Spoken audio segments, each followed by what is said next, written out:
बिस्मिल्लाहिर्रहमानिर्रहीम अस्सलाम वालेकुम रहमतुल्लाहि व बरकातुहू। मैं हूँ इरफान अली और मैं आपको न्यू कुकिंग रेसिपीज़ में खुशामदीद कहता हूँ। तो दोस्तों आज हम बनाएंगे हलीम को, जो बहुत आसानी के साथ आज हम बनाएंगे और इंशाल्लाह इसका जायका भी बहुत बेहतर होगा। तो चलिए फ्रेंड वीडियो को स्टार्ट करते हैं। तो फ्रेंड्स यहाँ पर हमने लिया है चिकन को और यहाँ पर हमने चिकन और लहसुन को लिया है। तो अब हम इसको कढ़ाई में ऐड कर पानी में ऐड कर इसको हम अच्छे तरीके से उबालेंगे। मीडियम चूल्हे पे यहाँ पर हम इसको अच्छे तरीके से उबालेंगे। तो पानी में हमने चिकन और लहसुन को ऐड किया है। तो अब हम इस पर ढक्कन रख कर यानी इसको कवर करके इसको उबालने के लिए हम छोड़ देंगे। तो फ्रेंड्स अल्हम्दुलिल्लाह हमारा जो चिकन था वो अच्छे तरीके से उबल चुका है, आप लोग इसे देख सकते हो। तो अब हमने पानी में जो चिकन और लहसुन को ऐड किया था वो सारा हम इससे बाहर निकालेंगे और चिकन की जो यखनी है यानी जो शोरवा है इसको हम करते हैं एक साइड पर, क्योंकि हम इसको भी इस्तेमाल में लाएंगे। तो फ्रेंड्स यहाँ पर हमने चिकन के पीसेस को बाहर निकाल दिया है और ये ठंडा हो चुकी है, आप लोग इसे देख सकते हो। तो अब हम हाथों की मदद से इसको अच्छे तरीके से बारीक बारीक यानी रेशा रेशा करेंगे। तो यही प्रोसेस आप लोगों ने सेम करना है। और जो लहसुन थी जिसको हमने उबाल लिया था चिकन के साथ उसको भी हमने मैश किया है चम्मच की मदद से। और अल्हम्दुलिल्लाह चिकन को भी हमने बारीक बारीक रेशा रेशा कर दिया है, आप लोग इसे देख सकते हो। तो फ्रेंड्स यहाँ पर हमने कढ़ाई को दोबारा चूल्हे पे रख दिया है और चिकन की जो शोरवा है यानी चिकन की जो यखनी है अब हम इसमें ऐड करेंगे हलीम को। तो यहाँ पर हमने तैयार हलीम लिया है शान का, क्योंकि शान का जो हलीम होता है वो बहुत ज़बरदस्त और इसका जायका बहुत यूनिक होता है। तो यहाँ पर हमने शान का हलीम लिया है। तो अब हम इस चिकन के जो शोरवा है इसमें हलीम को थोड़ा थोड़ा करके हम इसमें ऐड करते रहेंगे।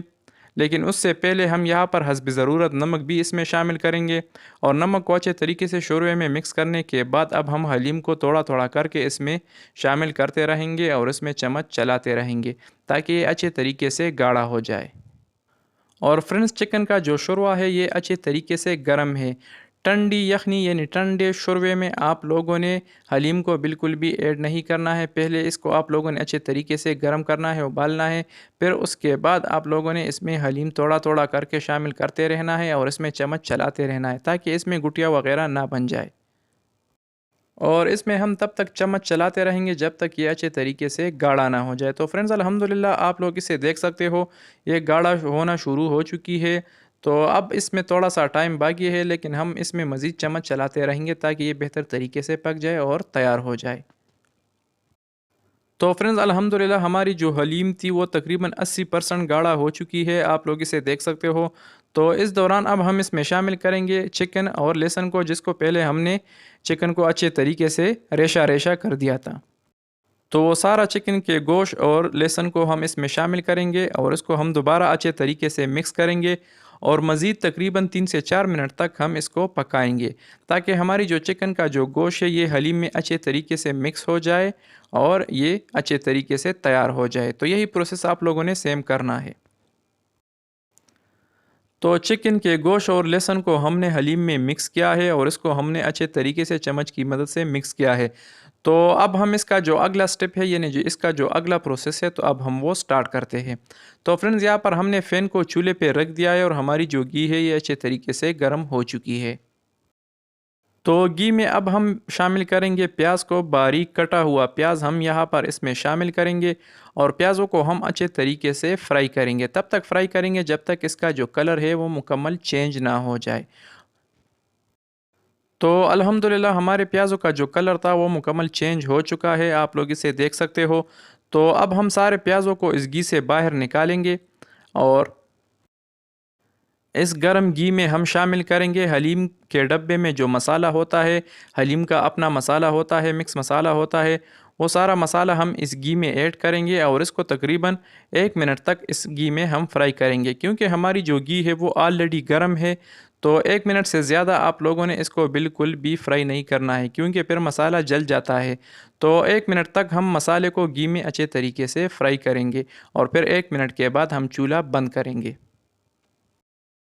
तो फ्रेंड्स अल्हम्दुलिल्लाह हमने मसाले को भी तकरीबन 1 मिनट तक फ्राई किया है और यहाँ पर हमने चूल्हा बंद किया है। तो अब हम इस मसाले वाले घी को हम नीचे उतारेंगे। तो फ्रेंड्स हमारी जो हलीम थी उसको हमने चिकन गोश्त के साथ तकरीबन मज़ीद 3 से 4 मिनट तक पकाने के बाद अब हमारी जो घी है जिसमें हमने चिकन हलीम मसाला ऐड किया था तो अब हम वो सारा घी हलीम के ऊपर ऐड करेंगे और इसको हम चम्मच की मदद से अच्छे तरीके से मिक्स करेंगे।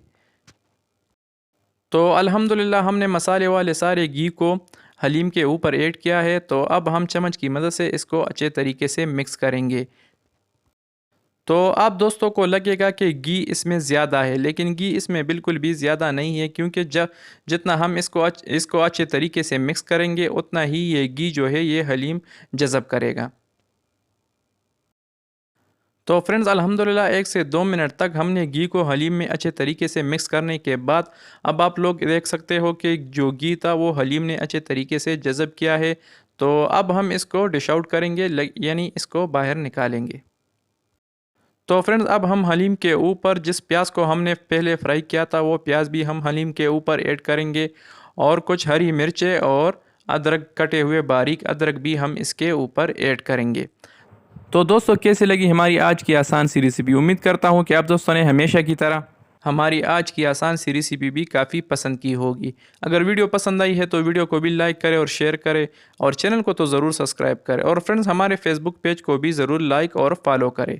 तो फ्रेंड्स मिलते हैं नेक्स्ट वीडियो में एक नई और आसान सी रेसिपी के साथ। तब तक के लिए अपने दोस्त, अपने भाई इरफान अली को दीजिए इजाज़त। जहाँ रहे खुश रहे और हमें अपनी कीमती दुआओं में ज़रूर याद रखिए। अल्लाह हाफिज़।